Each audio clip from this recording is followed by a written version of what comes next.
Well, the interview itself is unprecedented, but what he said is even more astounding. The head of Canada's Security and Intelligence Service has divulged some shocking information to CBC News, revealing details about foreign government espionage right here on Canadian soil involving Canadian politicians. Richard Fadden made it clear CSIS is now keeping an eye on those politicians. It all came out during the extraordinary access CSIS gave to our former senior correspondent, Brian Stewart. Canada's Security Intelligence Service rarely talks publicly. When it does, people listen.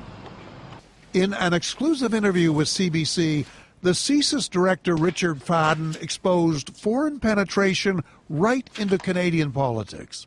We're in fact a bit worried in a couple of provinces. We have an indication that there's some political figures who have developed quite an attachment to foreign countries.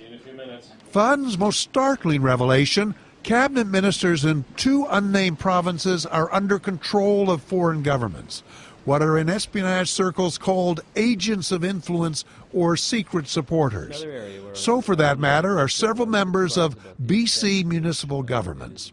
A number of countries take the view that if they can develop influence with people relatively early in their careers, they'll follow them through. Before you know it, a country is providing them with money, there's some sort of covert guidance.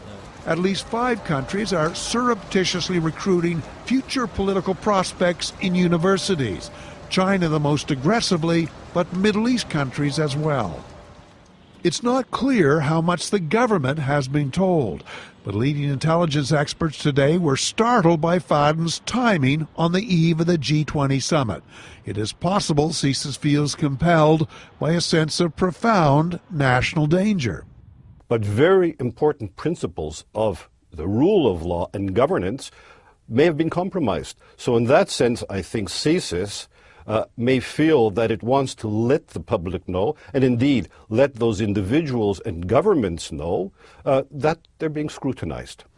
It remains to be seen what government will do now to blunt a growing foreign influence it has yet to even acknowledge.